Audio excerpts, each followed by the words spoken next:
Thanks for joining. Today, we're going to talk about AI. It's 2023. My LinkedIn feed is basically 100% ChatGPT and hundreds of other tools.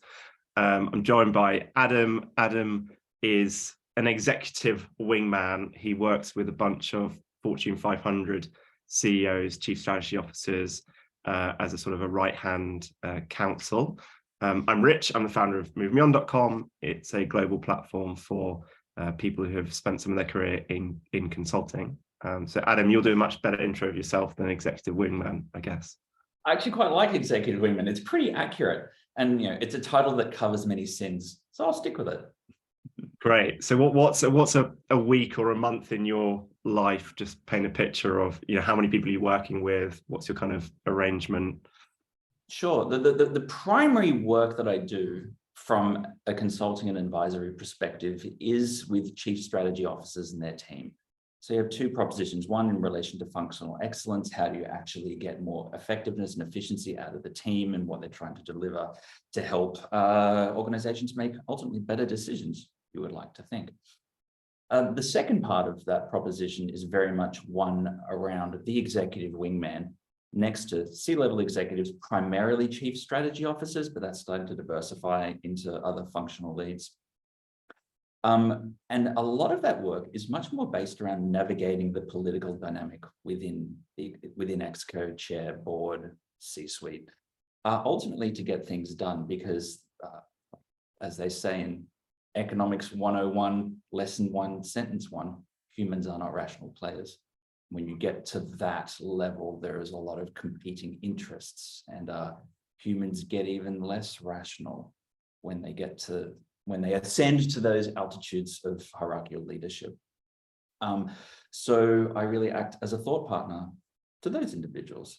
On the other side of the desk, I'm currently the chief strategy officer for a cybersecurity company that's based out in the Far East. So given the nature that you and probably many of your viewers here are seeing a lot of open AI, but everyone's having to go at the moment in relation to the learning languages and the chatbots and the GPTs and these things lunging forward. I think we're living in very, very interesting times. And as you say, everyone's LinkedIn is full of it. So are the boardrooms, raising a lot of eyebrows. So it's an interesting time to be alive. Great. And let's deep dive into that topic on AI. It strikes me as one that everybody's aware of, but maybe most people don't know what to do with. So you talked about it being on the boardroom, and obviously you're working with a bunch of exec members. Like, how important is this topic right now? How much kind of like headspace of chief strategy officers and CEOs is it taking up? I think there's two ways to think about it, from a demand pull and a demand push. I don't know of any C-level executive that does not have an open AI account and isn't tinkering with it in some capacity. So you have those leaders who are diving into this and looking at it from an operational efficiency, ways of work. What does it mean to talent planning? What does it mean to customer experience? What does it mean to strategy? How does this affect not only us, but our competitors and our industry? And then on the other side, you have departments, teams, staff who are walking up and down the halls with those placards that say the end is nigh, kind of, creating very interesting water cooler conversation. And where we are at the moment is that there is a lot of noise, there is a lot of raised eyebrows, and the larger organizations know this is a moment. Like, everyone knows that this is a moment, and AI, and at the moment we're at GTP4,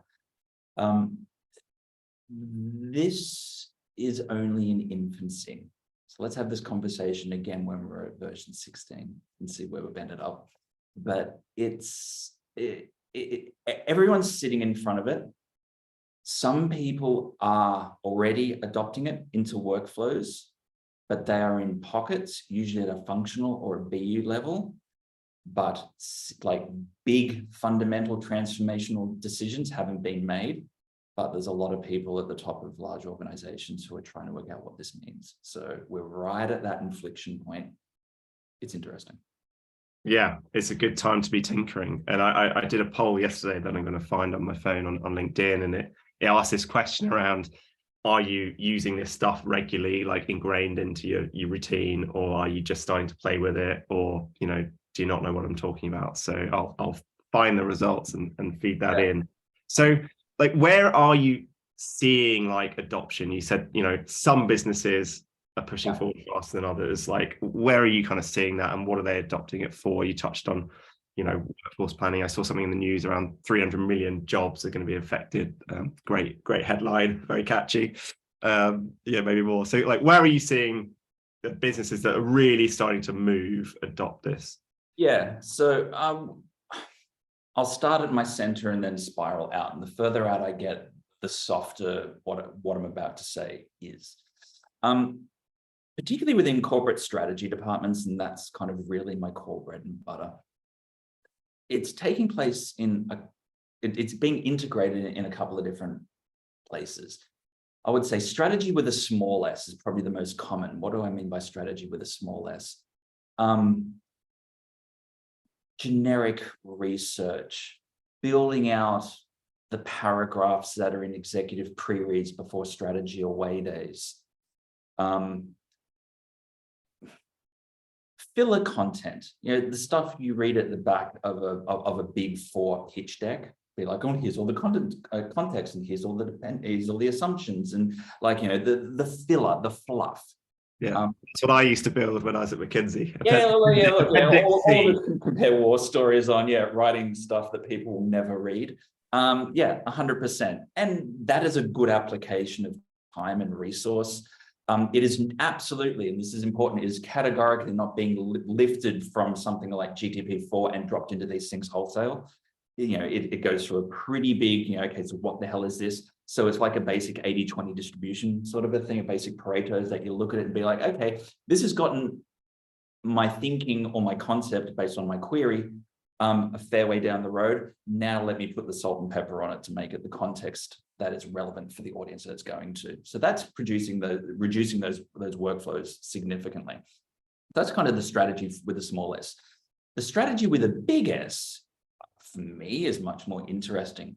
And it's, you know, I'm not typing in, you know, build me a strategy, but it is being used to spark ideation and putting in hypothetical query statements to be like, you know, if we're in oil and gas and we're going to diversify our portfolio by 45% in this particular technology, we have 5 years and this is the consumer demand, what are 5 decisions that we should consider about diversifying that or mitigating that risk when we go to execution? 1, 2, 3, 4, 5. Everyone gets around the table and be like, wow, that's interesting. So it's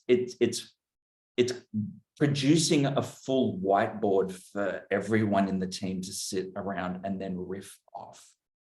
That is one of the big cases for big S, and the other big S is scenario planning, clearly, because it's based on, you know, assumptions, beliefs, and uncertainties, and trying to measure them again based on the strength of the query to kind of blow the doors off things and think about things that we haven't thought about, you know, kind of unknown sort of thinking. So they're kind of the 2 big S's. That's it in the strategy department. The other 2 places I'm seeing is clearly in IT departments. Again, I have, you know, half of my career sits in tech now, and the coding capability of this thing is outstanding. It is not producing 100% like drop it into workflow code, but I got to tell you, it's taking some very complex things and unrelated systems and doing some really, really cool stuff with it. So that is improving the efficiency of IT departments in spades by a factor of 3 or 4 at the moment. The last place, which I think is probably the most disruptive, is that our shoestring startups, like bootstrap startups, are absolutely embracing this. And it's a positive and a negative. So you have all these startups that are light on resources, they're going into it, they're tipping all their heart and soul into it, even though this is still processed off-site. So that's another conversation for another day. comes back with all these ideas. They're building the business plans, they're building the go-to-market strategies, they're building the code, they're building all their stuff, and they're dropping it in relatively wholesale, even though they haven't got the QA capabilities to make sure it's legit and right. And they're going to market, and there's businesses popping up like weeds at the moment. Now, out of every 20 startups that do that, 19 of them will be wrong because they're taking the output of AI wholesale. But number 20 that gets it right is going to be so quick and catch some of the larger, more incumbent organizations off guard.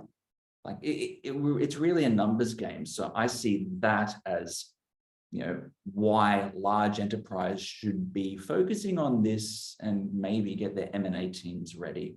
Right. Because I think we're going to see disruptive startups come thick and fast, even though most of them are going to fall over. It's the punches that land are the ones that hurt. Yeah, I was going to say, do you see that M&A space evolving quite quickly?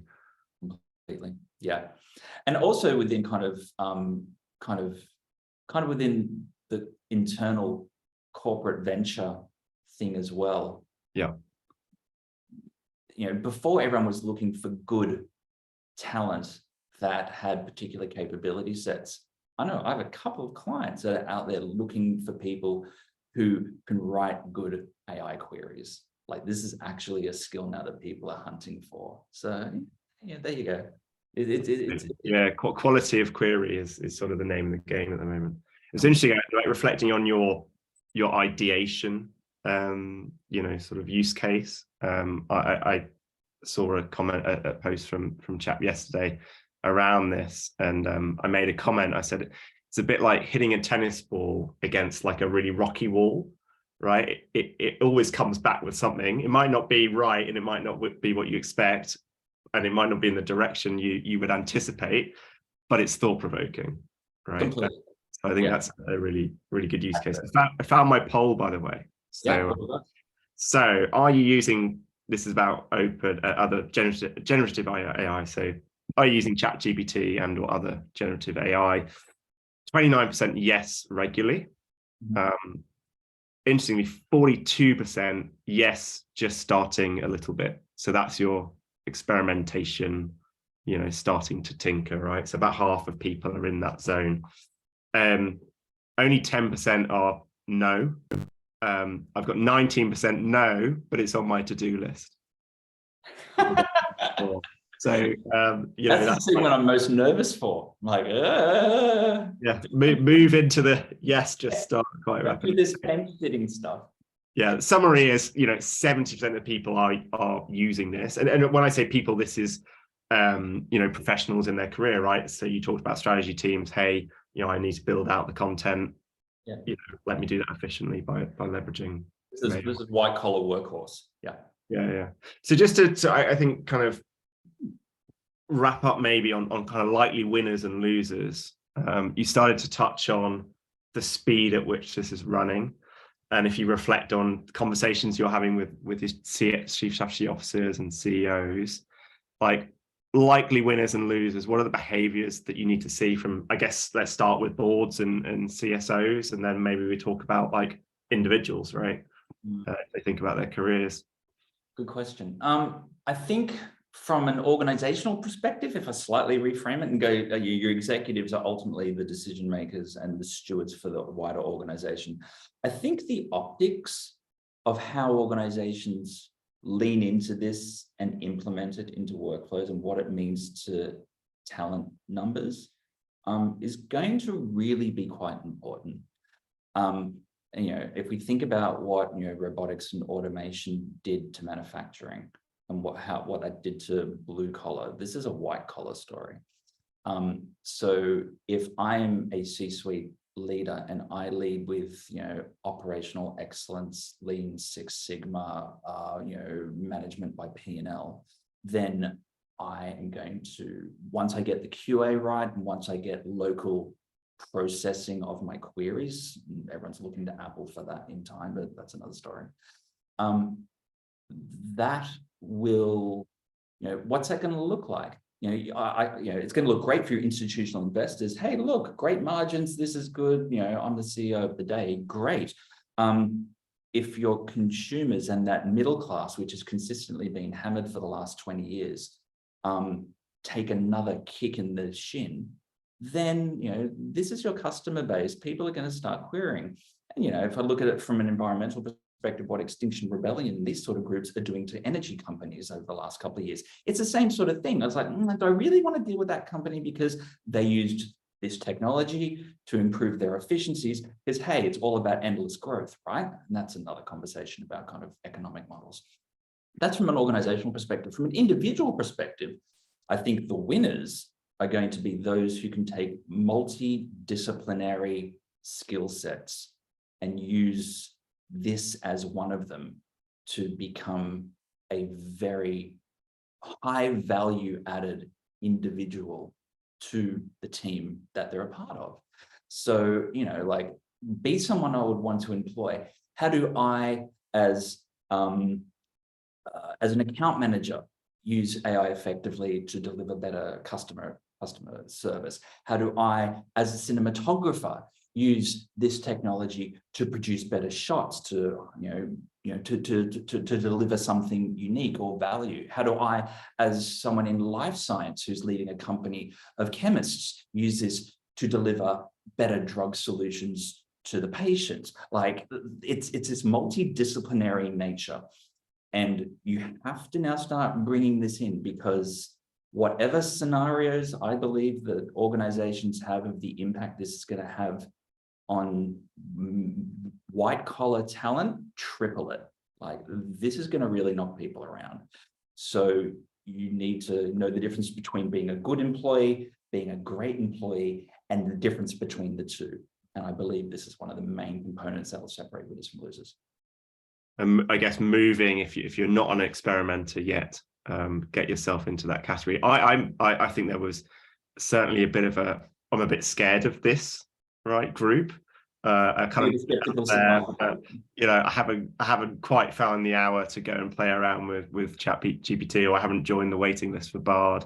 And you know, I think the winners are the people who just jump in. You tend to learn through iterating, right? As human beings, most of us learn through, you know, cracking on, give it a go, seeing what happens, getting ideas off that. So it sounds like you feel the winners are the ones who kind of take this seriously and get involved and start to master. Look, those who aren't taking this seriously, it's at their own peril. Like, this is a moment, mark my words. Right. Well, we're in 2023, so we'll come back. Look back in 2033 or maybe even 2024, and see where we got to. But look, I appreciate all your insight, and it's really, really helpful to get that view right from the top. So thanks for the time. No problem. Welcome. Cheers, Adam.